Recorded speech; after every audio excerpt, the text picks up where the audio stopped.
नमस्कार दोस्तों, read psycho की टेस्ट सीरीज चल रही थी जिसका अगला वीडियो है। देखिए आज के वीडियो का पहला प्रश्न, किशोरावस्था को शेषावस्था का पुनरावर्तन काल किसने कहा? तो रोस के द्वारा कहा गया है। किशोरावस्था को शेषावस्था का पुनरावर्तन काल किसने कहा है? रोस के द्वारा कहा गया है। अगले प्रश्न की बात करें कि अहम का कार्य है। अहम का कार्य क्या है? इदम व वास्तविकता के बीच समन्वय की भूमिका निभाना। अहम का कार्य होता है इदम और वास्तविकता के बीच या इदम और परम अहम के बीच संतुलन, समन्वय या नियंत्रण की भूमिका निभाना। अगले प्रश्न की बात करें, फ्राइड के अनुसार मनोलैंगिक विकास सिद्धांत की अवस्था है।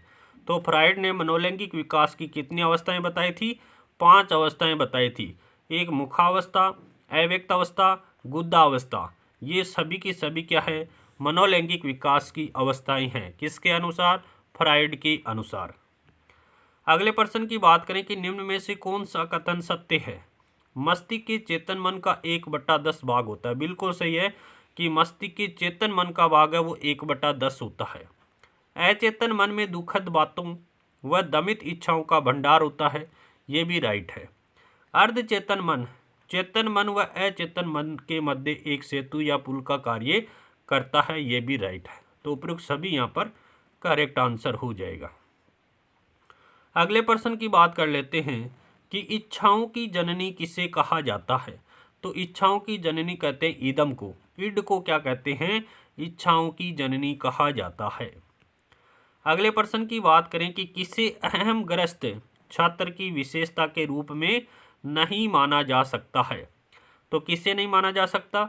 लक्ष्य की प्राप्ति हेतु छात्र अपेक्षित तल्लीनता प्रदर्शित करता है। इसको अहम ग्रस्त छात्र की विशेषता के रूप में नहीं माना जा सकता है। लक्ष्य की प्राप्ति हेतु छात्र अपेक्षित तल्लीनता प्रदर्शित करता है, इसे नहीं माना जाएगा।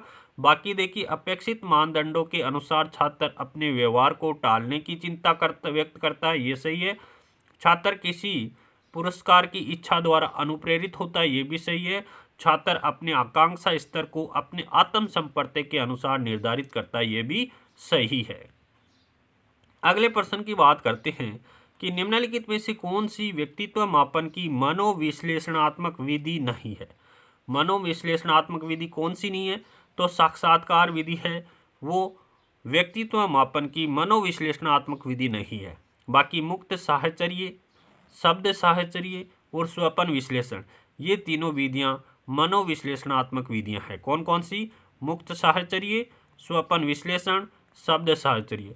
साक्षात्कार है वो मनोविश्लेषण विधि नहीं है।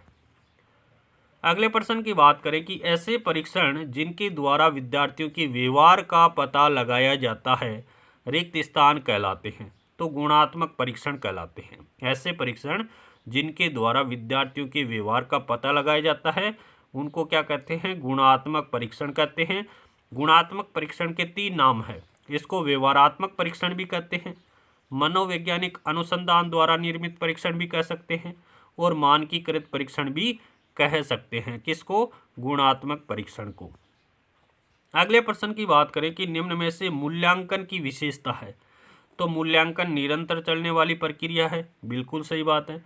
मूल्यांकन एक व्यापक प्रक्रिया है। ये भी सही है। मूल्यांकन शिक्षण का आंतरिक अंग है। ये भी सही है। तो सभी मूल्यांकन के संबंध में सही कथन है। अगले प्रश्न की बात करें कि निम्नलिखित में से मूल्यांकन की विधि नहीं है। मूल्यांकन की विधि कौन सी नहीं है? देखिए, प्रश्नावली विधि मूल्यांकन की है, साक्षात्कार विधि मूल्यांकन की विधि है और समाज मिति विधि भी मूल्यांकन की है। योगात्मक विधि है वो मूल्यांकन की विधि नहीं है। तो ऑप्शन द यहाँ पर करेक्ट हो जाएगा। अब देखिए, मूल्यांकन की जो गुणात्मक विधियाँ हैं या मूल्यांकन की विधियाँ हैं वो 8 प्रकार की होती है। देखिए, मूल्यांकन की गुणात्मक विधियाँ हैं वो 8 प्रकार की होती है। कौन कौन सी होती है? पहली है प्रश्नावली विधि, मूल्यांकन की विधि है। साक्षात्कार विधि, समाज मिति विधि, संचयी अभिलेख, व्यक्ति अध्ययन विधि जिसको केस स्टडी भी बोलते हैं, रेटिंग स्केल, पड़ताल सूची और निरीक्षण।